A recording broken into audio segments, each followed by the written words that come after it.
السلام عليكم ورحمة الله وبركاته. الحلقة دي عاملها عشان هتكلم فيها عن الدوري المصري. بالنسبة للدوري المصري بتاعنا السنة اللي فاتت كان الدوري كان جامد بصراحة، محدش يقدر ينكر. الزمالك اخد الدوري وانا زملكاوي، بس انا مش عامل الحلقة دي بتكلم فيها عشان الزمالك اخد الدوري.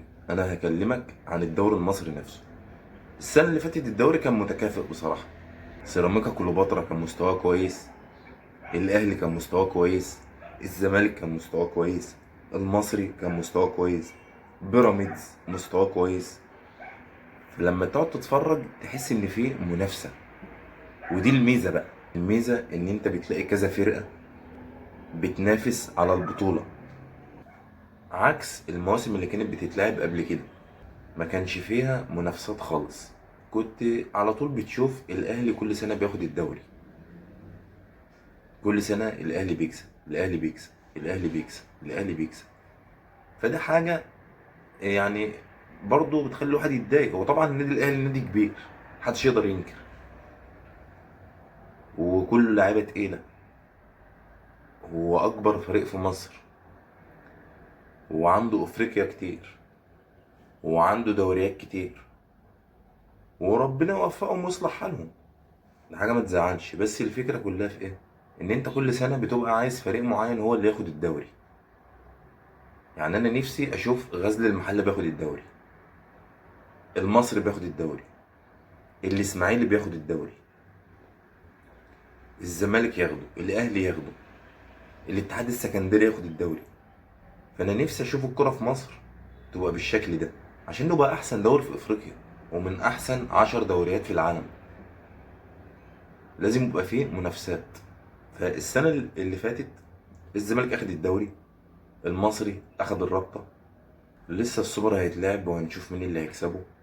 فدي حاجة كويسة قوي ان كل فريق عندك بياخد بطولة. دي حاجة بتوصل لك وبتوضح لك ان انت عندك منافسات. السنة اللي فاتت بيراميدز أخد دوري أبطال إفريقيا، حاجة جامدة جدا. يعني عنده شامبيونز،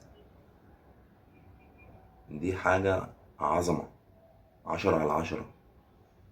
فأنا عايز أشوف كل الفرق عندنا بتاخد بطولات، يبقى كل سنة على كده. يعني عايز أشوف مثلا النادي المصري بياخد دوري أبطال إفريقيا، مش بعيدة والله.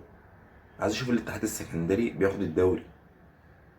ما هي دي حاجة كويسة يا جماعة، دي حاجة بتثبت لك وبتثبت للناس إن إحنا عندنا كورة. وكمان بتدي فرصة للعيبة اللي في الدوري المصري ان هي تظهر وان هي تتشاف. مستواها بيعلى، بيبقى عندها شغف، عايزة تلعب، عايزة توصل وتطلع اللي عندها. فدي حاجة كويسة. فأنا أتمنى إن كل فرق مصر تنافس على بطولات، دي حاجة كويسة والله. واللعبة كلها مستواها يعلى، والفرق كلها مستواها يعلى، والقيمة التسويقية تعلى، ونبقى أحسن دوري في العالم. وبكده حلقتي خلصت معاكم النهارده، وان شاء الله هشوفكم في الحلقه اللي جايه.